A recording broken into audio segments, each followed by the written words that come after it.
नमस्कार and welcome to study IQ my dear friends. मैं हूं Prashant Mavani. I hope you all are good. आज 29 अप्रैल 2020 है, दिन है वेंसडे और आज हमारे टेबल के ऊपर है टोटल 5 इंपॉर्टेंट आइटम्स।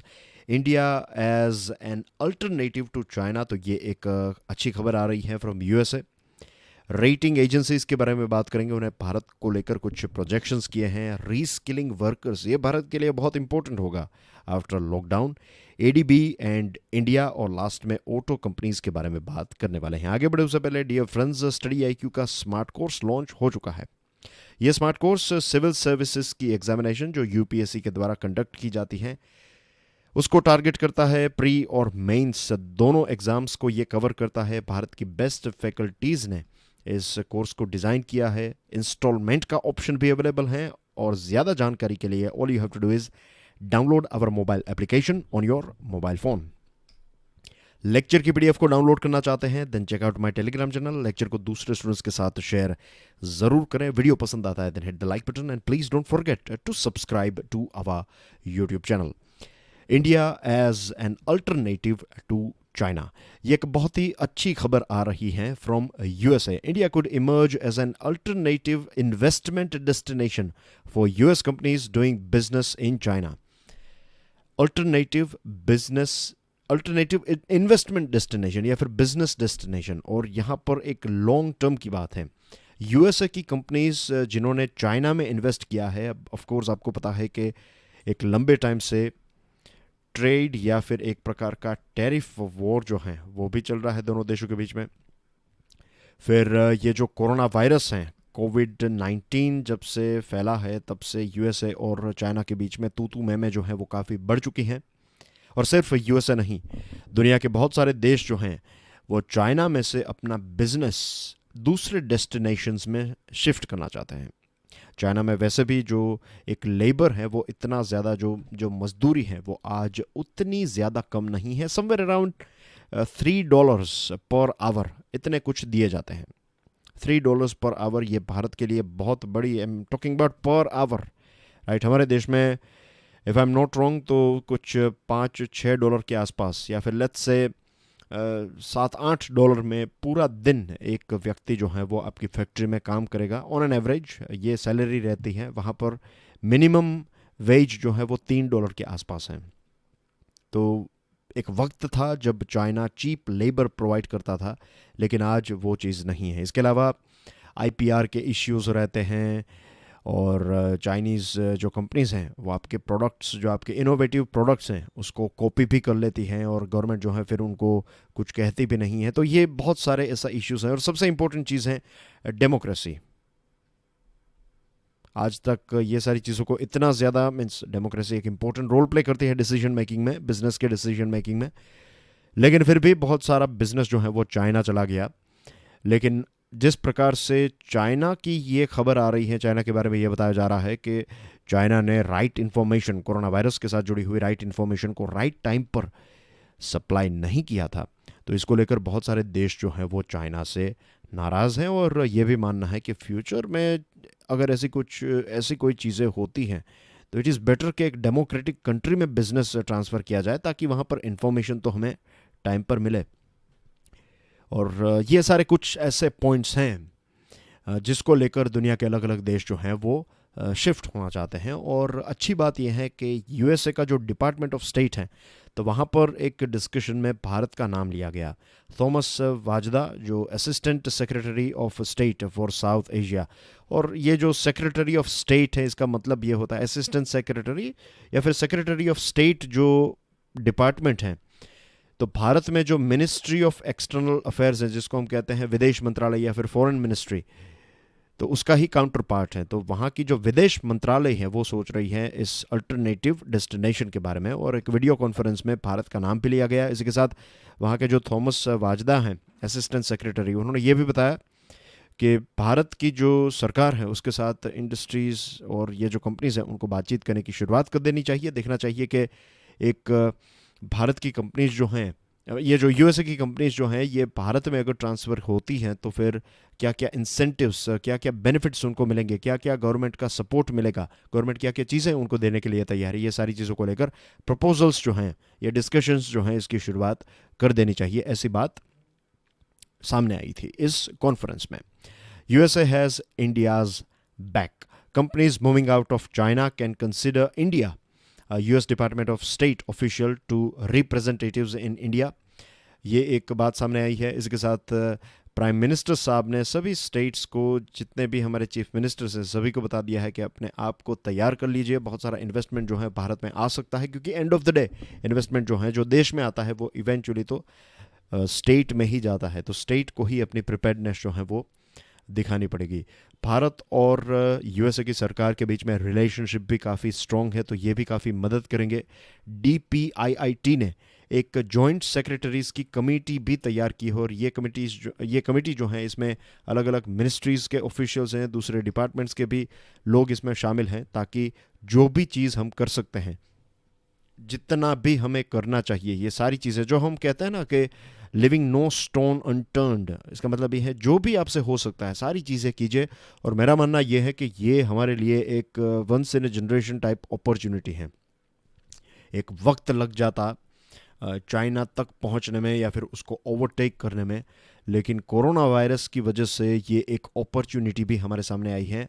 और अगर हम इस अपॉर्चुनिटी को ग्रैब कर लेते हैं, अगर हम इसको एक नॉट स्वीकार, लेकिन I would say grab he right word रहेगा, अगर हम इसको राइट तरीके से, राइट अप्रोच से अगर इसमें हम आगे बढ़ते हैं, तो ये हमारे लिए एक गेम चेंजर अपॉर्चुनिटी बन सकती हैं। और भारत में वो कैपेसिटी भी है, तो शायद वक्त ने हमें ये एक मौका दिया है, एंड आई होप कि इस मौके का हम बेस्ट उपयोग करेंगे। Moving on to next item, ratings. Fitch ने ये बताया है कि भारत का जो सॉवरेन रेटिंग है, देश का जो रेटिंग होता है, तो ये है BBB-। ये और ज़्यादा प्रेशर के अंडर आ सकता है because of deteriorating physical outlook. Physical यानी कि गवर्नमेंट के पास अब गवर्नमेंट बहुत ज़्यादा सपोर्ट प्रोवाइड कर रही है, और सपोर्ट प्रोवाइड करना भी पड़ेगा। एक इन्फोग्राफिक जो हमने एनालाइज किया था वो याद दिलाना चाहूँगा कि ये बताया जाता है कि भारत को अपनी GDP का समवेयर अराउंड 9% या फिर 10% जितना, we are talking about somewhere around 17.5 lakh crore rupees, इतना total. Let me write it down here, we are talking about 17.5 lakh crore rupees, right. इतने पैसे भारत को टोटल प्रोवाइड करने पड़ेंगे इस कोरोना वायरस में से हर एक क्षेत्र को मदद करने के लिए। हर एक व्यक्ति जो भी इससे डायरेक्टली इनडायरेक्टली अफेक्ट हुए हैं, तो उनकी मदद के लिए भारत को इतना बड़ा पैकेज देना पड़ेगा। तो इससे भारत का जो एक फिस्कल बैलेंस है उसके ऊपर प्रेशर हो सकता है। मूडीज इन्वेस्टर सर्विस ने ये बताया है कि जो ग्रोथ एस्टिमेट है, उन्होंने पहले बताया था कि 2.5% जितना ग्रोथ होगा हमारा, लेकिन अब उनका कहना यह है कि 0.2% जितना ही ग्रोथ होगा। पॉजिटिव ग्रोथ की बात करें तो G20 मेंबर्स में से सिर्फ 3 ही ऐसे देश हैं, इंडिया, चाइना और इंडोनेशिया, जो पॉजिटिव ग्रोथ करेंगे इस साल, यानी कि अप्रैल 2020 से मार्च 2021 का ये जो साल है, पूरा साल, तो इसमें ये 3 ही देश ऐसे होंगे जो पॉजिटिव ग्रोथ में हमें देखने को मिलेंगे।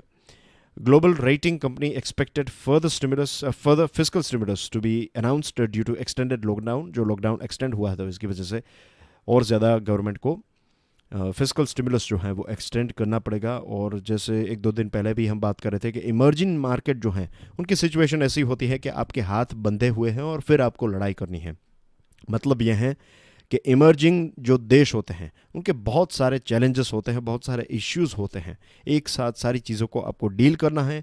इनकम जो है गवर्नमेंट की वो लिमिटेड होती हैं, और प्रॉब्लम्स और इश्यूज़ जो हैं वो ज़्यादा होते हैं।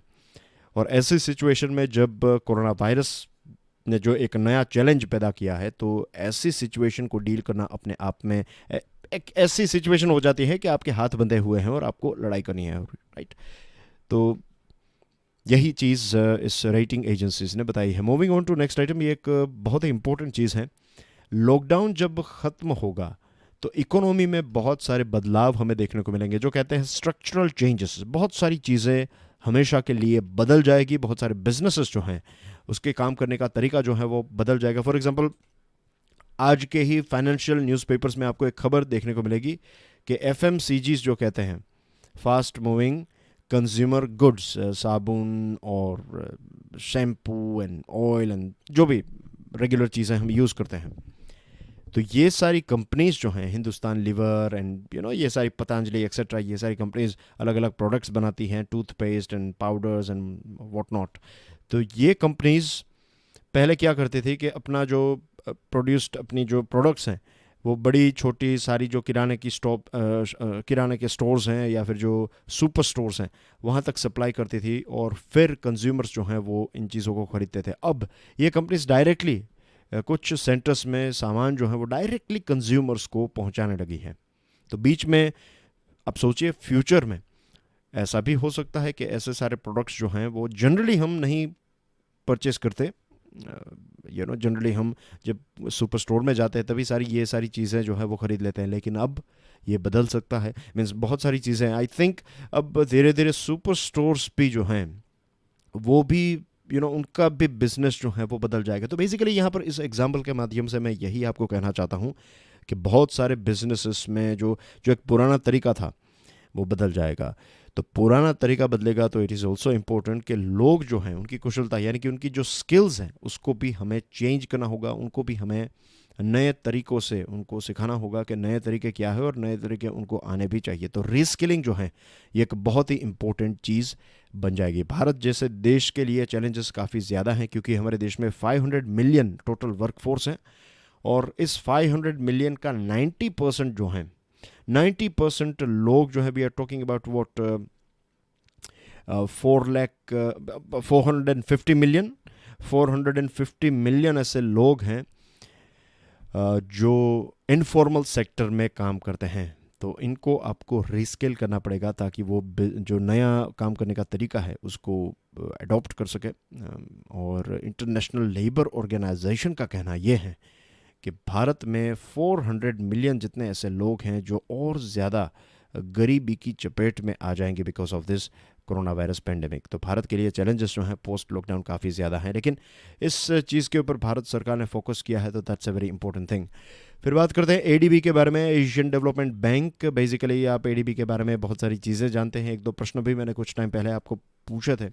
अब एशियन डेवलपमेंट बैंक ने $1.5 बिलियन का एक कोविड-19 पैकेज भारत के लिए अनाउंस किया है।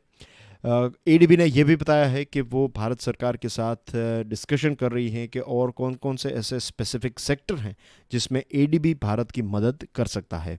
प्राइवेट सेक्टर की भी मदद जो है वो करने के लिए एडीबी तैयार है।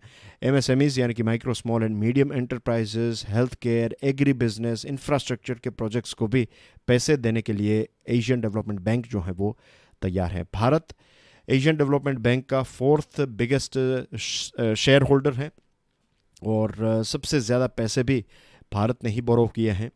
यहाँ पर देखिए जो उनके वाइस प्रेसिडेंट हैं मिस्टर चैन, तो उनके स्टेटमेंट्स कुछ हैं यहाँ पर। Help at hand ADB in talk to extend support to more sectors. ज़्यादा सेक्टर्स को सपोर्ट करने के लिए एडीबी तैयार है। Engage with private sector to help with financing needs.